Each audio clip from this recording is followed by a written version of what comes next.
প্রিয় দর্শক, the daily ক্যাম্পাসের নিয়মিত আয়োজনে আপনাদের স্বাগত। আপনাদের সাথে আছি আমি তৌহিদ তুহি। আমরা পে স্কেল নিয়ে কর্মচারীরা কি ভাবছেন, এই মুহূর্তে কর্মচারীরা কি দাবি, কি প্রস্তাব, সেগুলো নিয়ে আজ আপনাদের বিস্তারিত জানাবো।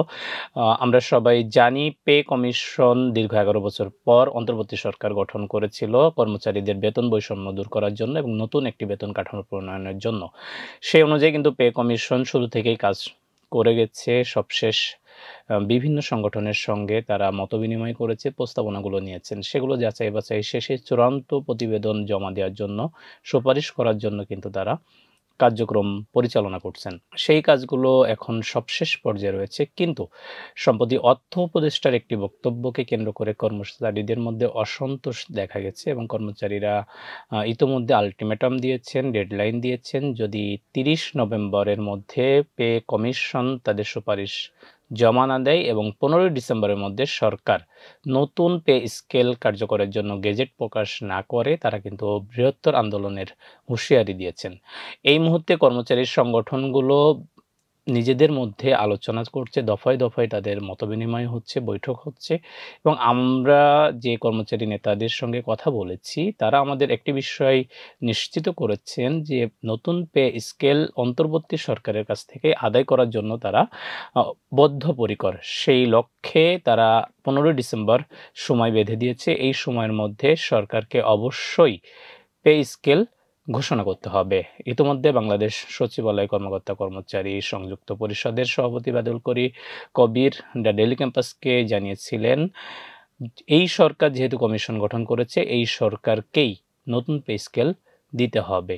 সেই লক্ষ্যে কিন্তু তারা বিভিন্ন কর্মচারী সংগঠনের সঙ্গে বৈঠক করেছেন। ইতিমধ্যে ১২টি সংগঠন মিলে কিন্তু একটি জোট হয়েছে, যেখানে রয়েছে, আমরা যদি একটু আপনাদেরকে বলি যে এই দাবি আদায়ের জন্য যে জোটবদ্ধ হয়েছে, তার মধ্যে বাংলাদেশ কর্মচারী কল্যাণ ফেডারেশন রয়েছে, তাদের নেতৃত্বে ১২টি সংগঠন রয়েছে। সেখানে সরকারি প্রাথমিক বিদ্যালয়ের শিক্ষকদের অন্তত ৬টি সংগঠন রয়েছে।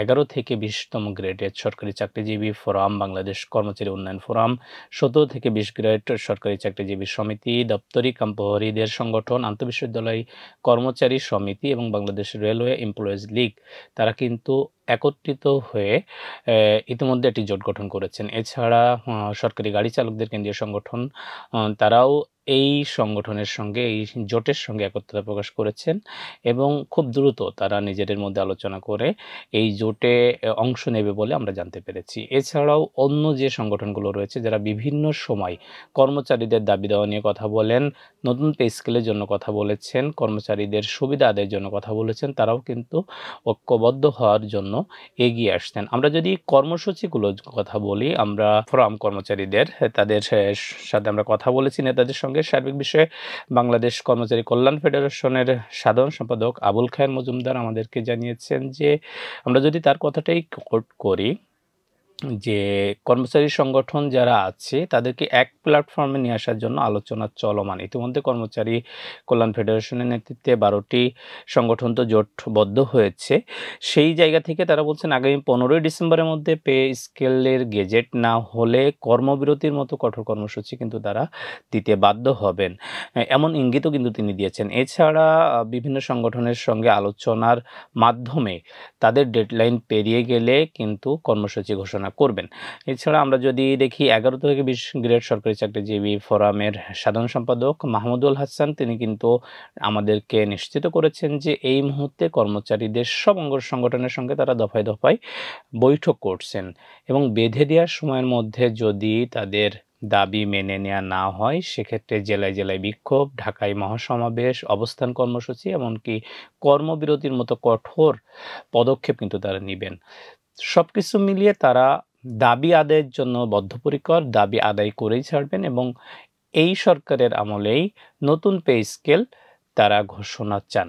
আমরা কর্মচারী কল্যাণ ফেডারেশনের মুখপাত্র আব্দুল মালিকের সঙ্গে কথা বলেছি। তিনি আমাদের নিশ্চিত করেছেন তাদের আন্দোলনের জন্য এই মতবিনিময়গুলো চলছেন, দফায় দফায় বৈঠক হচ্ছে। তিনি আরেকটি বিষয় যেটি জানিয়েছেন যে, সরকার যদি মনে করে যে এই মুহূর্তে আর্থিক সক্ষমতা কম বা এই মুহূর্তে আর্থিক সক্ষমতার জায়গা থেকে কর্মচারীদের বেতন দেওয়া সম্ভব হচ্ছে না, সেক্ষেত্রে সরকার এক জানুয়ারি ২০২৬ থেকে নতুন পে স্কেল কার্যকরের ঘোষণা দিতে পারে এবং সেটি পরবর্তী অর্থবছরের সঙ্গে বাজেটের সঙ্গে সমন্বয় করে কিন্তু এরিয়া বিল হিসেবে কর্মচারীদের পরিশোধ করতে পারেন। এই প্রস্তাবনাটাও কিন্তু তিনি আমাদের মাধ্যমে দিয়েছেন। এর পাশাপাশি তিনি যেটি বলতে চেয়েছেন যে একটা অনাস্থার জায়গা তৈরি হয়েছে। যদি আস্থা ফেরাতে হয় সেক্ষেত্রে ১৫ই ডিসেম্বরের মধ্যেই গেজেট দিতে হবে। কারণ হিসেবে তারা বলছেন ১৫ই ডিসেম্বরের পরে জাতীয় নির্বাচন নিয়ে ব্যস্ততা বেড়ে যাবে। তখন এই কার্যক্রমগুলো পরিচালনা করা কঠিন হবে। যদি গেজেট হয়ে যায় কর্মচারীরা একটি আশ্বস্ত হবে বা কর্মচারীদের একটা নিশ্চয়তা থাকবে যে আগামী সরকার এসেও তারা পে স্কেল অনুযায়ী নতুন পে স্কেল অনুযায়ী তাদেরকে বেতন ভাতা দিতে পারবেন।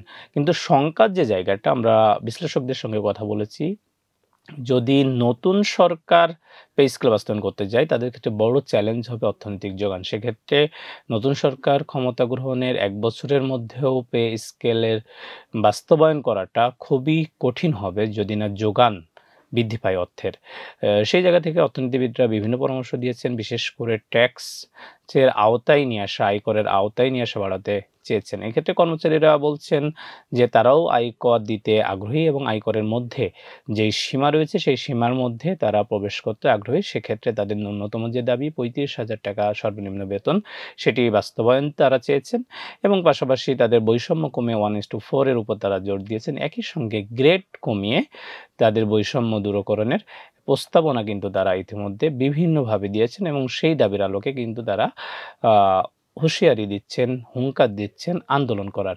এখন দেখার বিষয় সরকার এবং পে কমিশন তাদের এই হুঙ্কার, তাদের এই হুঁশিয়ারিটা কতটুকু বিবেচনায় নেন বা পে কমিশন আদৌ ৩০ নভেম্বরের মধ্যে তাদের প্রতিবেদন জমা দেন কিনা, সুপারিশ দেন কিনা সেজন্য কিন্তু আরও প্রায় ২ সপ্তাহ অপেক্ষা করতে হবে এবং ১৫ই ডিসেম্বরের মধ্যে কর্মচারীদের যে দাবি পে স্কেলের জন্য গেজেট প্রকাশ সেটি সরকার করে কিনা সেটি কিন্তু এখন দেখার বিষয়। কারণ ইতিমধ্যে অর্থ উপদেষ্টা দুইবার কিন্তু বলেছেন আগামী সরকার নতুন কমিশন নিয়ে সিদ্ধান্ত নেবে। সেক্ষেত্রে কর্মচারীদের মধ্যে আরেকটি শঙ্কাও রয়েছে যে আগামী সরকার এই কমিশনের সুপারিশগুলো কিভাবে বিবেচনা নিবেন বা নতুন কোনো কমিশন গঠন করবে কিনা এই বিষয়গুলো কিন্তু এখনো অস্পষ্ট। সেই জায়গা থেকে কর্মচারীদের যে বঞ্চনা দীর্ঘ ১১ বছর তাদের যে বেতন বৃদ্ধি হয়নি, কোনো কমিশন আসেনি বা নতুন পে স্কেল হয়নি, সেই বঞ্চনার জায়গা থেকে তারা কিন্তু এখন শঙ্কার মধ্যে রয়েছে যে আগামীতে কি হবে? এই সরকার যদি তাদেরকে নতুন স্কেল না দিয়ে যায় সেক্ষেত্রে পরবর্তী সরকার কতদিনের মধ্যে তাদের পে স্কেল দিতে পারবে সেটা নিয়ে কিন্তু শঙ্কার জায়গা থেকেই যাচ্ছে। তো আজ এই ছিল সবশেষ আপডেট পে কমিশন নিয়ে কর্মচারীদের যে হুঁশিয়ারি, যে ডেডলাইন সে অনুযায়ী সরকার কতটুকু কি পদক্ষেপ নেয় সে বিষয়ে আমরা নিয়মিত আপডেট আপনাদের জানাবো। নিয়মিত আপডেট দেখতে আমাদের সঙ্গে থাকুন, দ্য ডেইলি ক্যাম্পাসের সঙ্গে থাকুন। ধন্যবাদ।